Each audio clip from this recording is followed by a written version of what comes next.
The 1930s and 40s was possibly the hardest times that the U.S. has ever faced.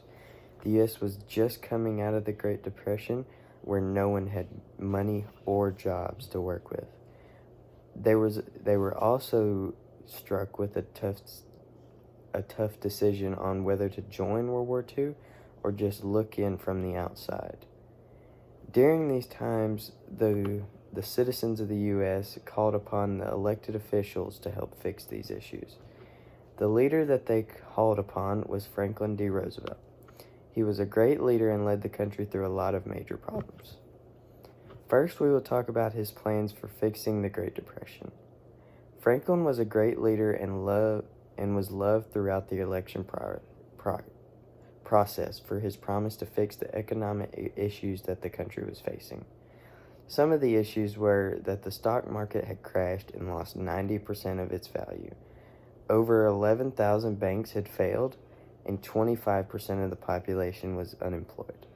Some cities had up to 90% of unemployment population.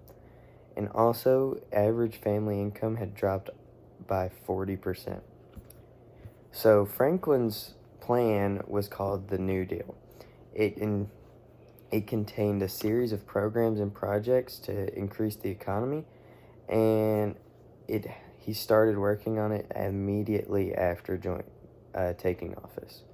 So on March 9th, he made the banking deal, which opened many banks around the country and started bringing back the economy a little bit.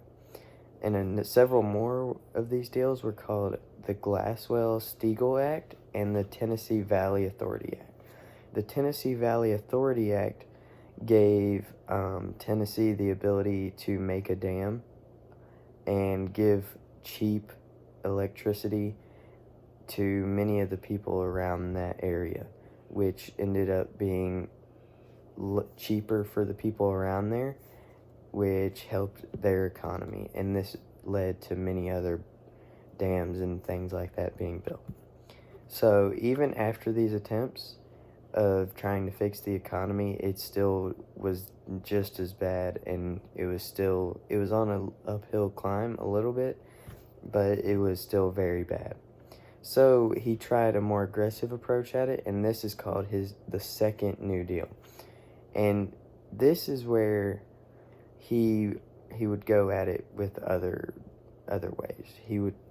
His first way was Social Security deal, which opened Social Security, and the next way was National Labor Relations deal, and this would open a lot more jobs in the U.S. and get many people an ability to get a job. So many of these Second New Deal acts were for the working class people, the people that were suffering the most, and they led to an increase in economic areas and led to a lot better unemployment rates. Next, we will look into Roosevelt's leadership during World War II. Roosevelt did not join World War II as soon as it started, which may have been best for the country. Roosevelt helped both the UK and France by giving them both open sanctions and sending them a lot of weapons and munitions. Even though he stayed neutral, Japan attacked, and his main goal right after that was to make sure that the population felt that they didn't become just dead because of it. So his famous quote of "the only thing we have to fear is self" came from a speech right after that. And Roosevelt did a great job of keeping people's spirits up even after the attack of Pearl Harbor. And that was one of his great traits as a leader, was making sure that we didn't lose morale based on defeats. And another thing that he did was join the Allied Alliance and automatically send a lot of his support to the UK, who was struggling very much.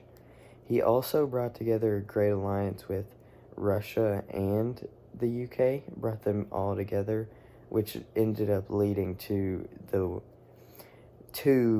the Allied forces winning the war. So,